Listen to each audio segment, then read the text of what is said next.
So this called session is for consideration of a challenge to the educational resource source that's titled Life is Funny.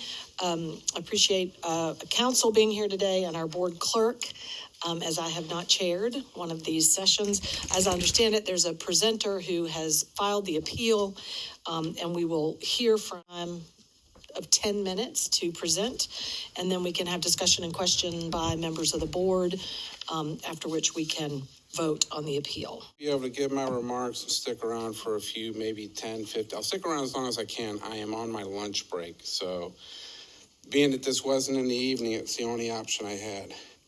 But fortunately, it worked out. I'm here to appeal on removing Life is Funny by E.R. Frank at Northern Guilford High School.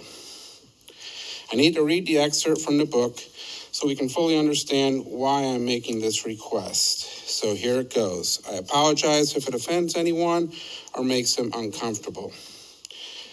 And I go, feel this, and put her hand on my jeans over my hard dick. She laughs and goes, well, damn, that's nothing new. And I look at her deep eyes and her big old feet, and then we're kissing, watery tongues, springy lips, tugging, pulling, and we lie down, and she peels off my shirt, and I unbutton her short, pretty mini, and soon we're all skin to skin, warm, sexy, mouth and hands brushing, stroking over tits and ass and stomach, lost, mush brain, heat, curves, sucking, rocking, slipping, swollen, wet, shiny pussy, pushing, pulsing, breathing, moaning, straining thick dick, hat smells like salt balloons, sticky, rolling over achy, stiff thing, shy, sly fingers, oh Lord, its tip kissing her melting slit, slides, glides in deep swallowed suck, rocking, aching, I don't have a rocking, God, Allah, Buddha, Keisha, thank you. That was on page 178. Sorry I didn't give you the page number. But that's on page 178 of the book if you want to look it up. That's my main concern and problem with this book. And I want us to start by just because this book was selected by professionals in the education industry to fit a criteria doesn't make it right. All across the country, we've seen and heard of graphic sexual situations in educational books that parents are up in arms about. Parents have been stopped in meetings from reading books because of these vulgar and graphic depictions. In fact, board member Dina Hayes mentioned at one book challenge that because of the traditional conservative way she was raised, she would have never been able to read out loud the excerpts that were read from Salvage to Bones. Really? So you're saying it's okay for our children to access these books, even though it wasn't for you? And I know you're not here, but I hope you can hear me. Next, let's address whether this is pornographic and obscene material. And keep in mind, the law states it doesn't matter what context the obscene material is in. I'm sure that fellow Christians, Muslims, and Buddhists would be outraged if they knew that their God's name was used in a description of a sexual hookup between two teenagers. I would say that the sexualization of our youth has hurt them, and the proof is in the drugs, depression, suicides, pregnancies, violence, and criminal behavior that are more and more prevalent and our kids are involved in. I also want to respond to a study that was brought up in the last appeal. According to a study by Mrs. Robinson and others, exposing children to overly graphic sexual content makes them more confident and less likely to be at risk for abuse or early sexual activity that could lead to other problems, and not exposing them puts them at risk for all of these problems. But let's look at some basic facts. Sweden, like many Nordic countries, is more open about sex with their youth, and their median age for teenage sex is 15 years. You know what the United States is? 17 years. We also know that early sexual activity leads to risky and dangerous behavior that can have disastrous results. So how is being innocent dangerous, which we are told again and again in that study? I was innocent and I'm okay. Ms. Hayes, from your statements earlier about your conservative upbringing, you were innocent and you're okay. Innocence is okay. And children can only handle what they're mature enough to. Pushing them beyond that traumatizes them. And just because you don't expose them to smut doesn't mean they're naive.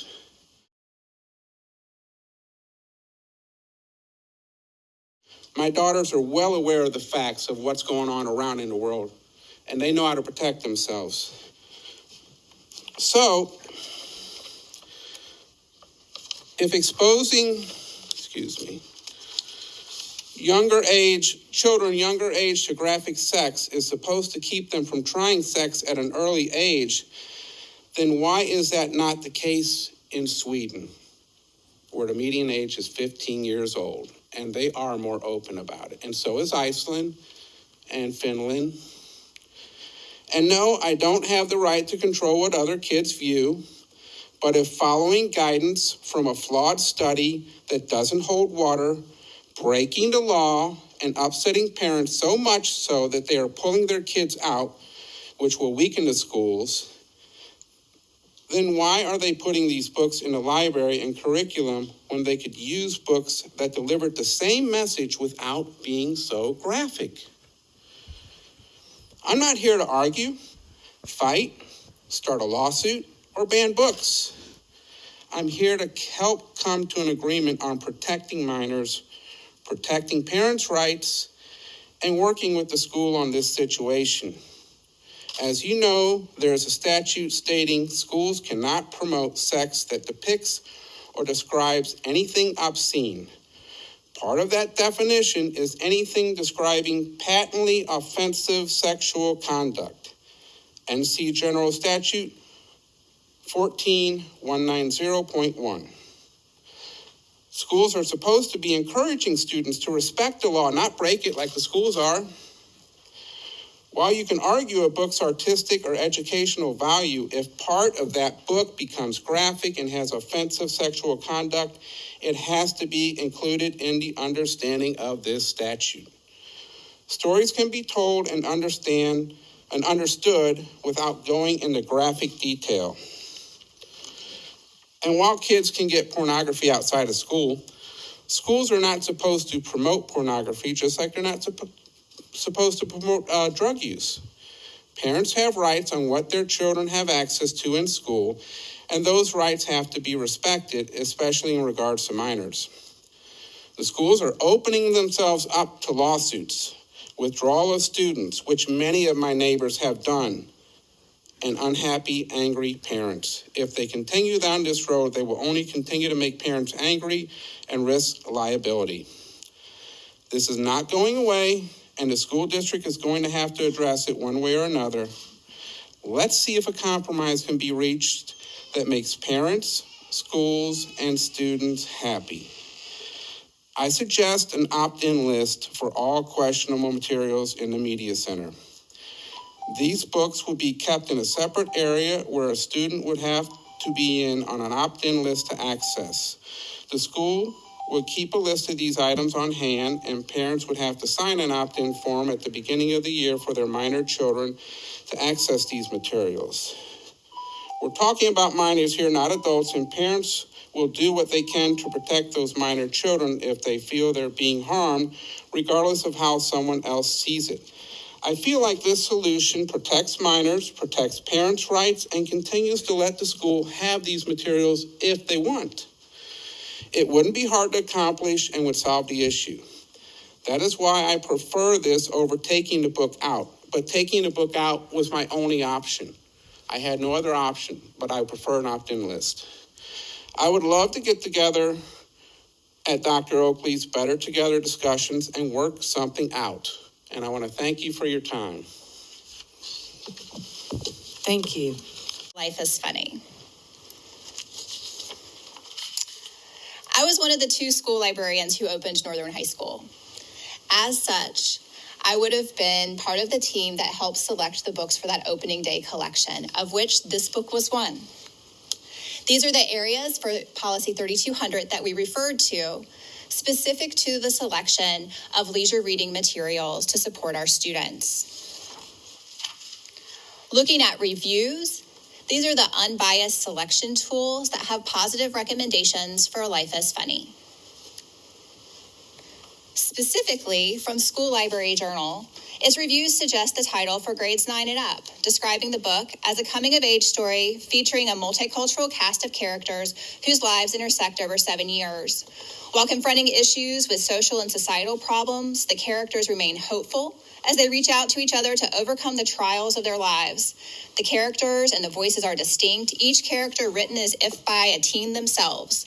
Author E.R. Frank drew on her experience as a clinical social worker to develop the unique voice for each character. Gingerbread and Keisha find love, although Gingerbread suffers with attention issues. His family is supportive and his teachers help him to find success in schools.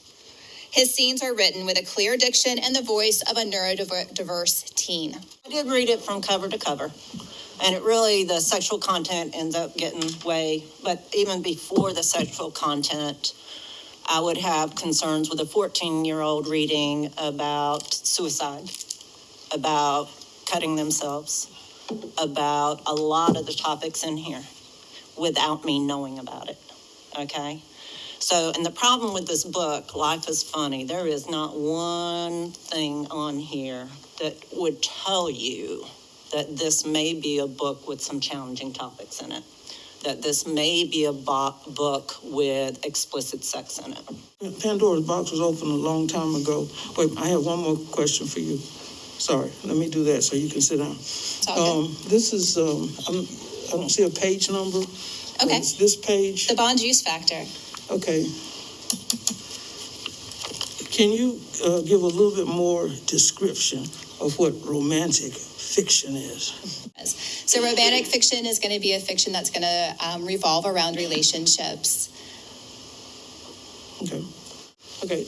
As I was saying, Pandora's box has already been opened a long time ago. It started whenever, as far as I'm concerned, when we have more than 3 channels on TV. And so for some of you who are as old as I am, you know, we used to just have 3 channels. Now you got 3,000, which means that, you know, people can access, people meaning children, can access almost anything that they want to know, from how to cook a burger to how to do whatever. And sometimes I think we have seen that some of the behaviors of children have been encouraged by what they've seen in the various medias, like TikTok, like holding your breath until you pass out, or, you know, what other kind of foolishness. So we can't hide the ills of life from our children. Banning books, books that are banned are a lot of times books that teach important moments of history. The stories of books that have been banned inspire us and are realistic and truthful. Now, we may not like realistic, but everybody sitting in this room has lived life to the point where you are now. And everything in your life has not necessarily been pretty. You've had perhaps ugly things happen. You've had sad things happen. You've had great happy things happen. So we can't hide life. And we talk about it. So when you've had experiences, you've talked about those experiences with somebody. I think that, as I said last week, to box our kids in and not allow them to be curious enough to read something and ask about it. I think that if your daughters see something, you expect, and they probably do, come and say, Daddy, what is that? What is that about? And you decide at what level you want them to understand what they're curious about. To books that are banned, not all books have bad language in them. But I think we're afraid of thinking. And right now we need people to think. And we need them to think outside of the box. Because if we didn't want children to learn, we would keep them at home and keep them in their rooms and never let them see TV, radio, or anything. But even if you did that, your child will look out the window and see life and ask you, why are the birds singing? Or, so you're not going to be able to contain them. So the best thing to do is to actively act with them. Now, libraries, whether it's in our system or public libraries, they were put here to give everyday people who can't afford to buy expensive books an opportunity to have books, to be able to have them, bring them back. So whoever took the book out of Northern's library, you need to bring it back. Because that's what we do. We share through this public system that we've created and invested in ever since the 1700s, ever since we started, creating books for people to be able to share and have access to books. And I think the key word here is the children have access to the books in the media center. That doesn't mean that that child has to check that book out. And I think there's a media specialist at each center so that if a kid picks up a book and is curious about it and wants to know, is this something you think I should read, they can get that advice from the media specialist. Mr. Morris, if I may. Page 178 in this book. Did you read the book, sir? Yes, I did. Okay. I bought a copy. Okay. Just so you know, I didn't. No worries. And the reason I ask is because I don't know if you bought this one particularly or not. But this, and I noticed also with Salvage the Bones, there were several references made to page 13. The material that you read is nowhere near 178 in my copy, so it just made me wonder if the book was read, because I read it cover to cover. 187. Is that it? Yep. Okay, typo. Happens. Well, like maybe this is big. This is big. What the copy he has maybe smaller print. No, but I mean, we're talking. Mine was 178, so you Gotcha. I don't have that one. Okay.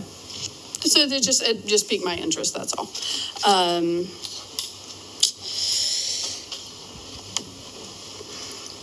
Because this book is about lived experience. And there's actually a different section that I would like to read for you real quick. We don't ride. Oh, this is page 220, by the way. We don't ride. I'm too scared. So we leave the horses and walk instead. He shows me what's got to be the entire state of Pennsylvania. We walk for hours and hours. I've never walked so much in my life. I've never been on the inside of so much grass and trees and fields and air and filled with silky star-shaped seeds swimming by. I never stepped in cow shit or horse shit. I never knew their piles were so big, even though if you think on it for 2 seconds, you'd know they'd have to be. I never saw tomatoes and cucumbers and corn and basil and leaves growing up out of the ground or had round thorn balls that got stuck in my socks either. I never knew pigs could be as tame as dogs, even though I read Charlotte's Web when I was small, and salutations was one of the first words me and my mother and Nick found in her dictionary. I never knew that the horses smelled like dirt and church lady sweat and hay mixed in, or that their noses were softer than a baby's butt. I never knew you can think you understand what it means to live in this world, what it smells like and looks like and feels like on your skin and in your heart. And then, in less time than it takes to get your hair done, you can look up at a whole different sky and realize that all this time you didn't even know who you were, much less stop to wonder.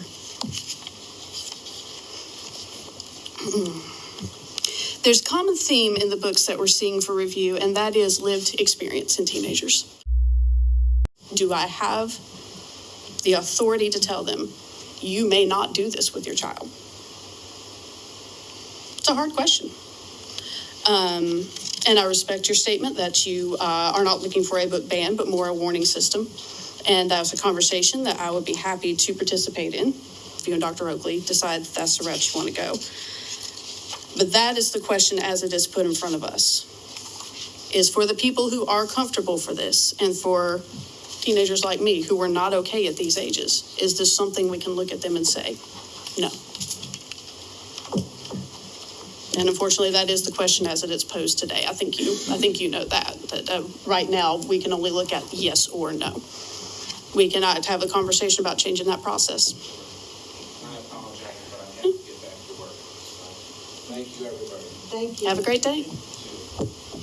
Betty, did you? Oh, I think Diane has one too, but either of you can, I don't know if they're the same or not. Okay, I make a motion that we continue to have this book retained in the library for these reasons. The book has literary merit and educational value. The book is appropriate for high school students, and the book meets the criteria outlined by Regulation Code 300-R.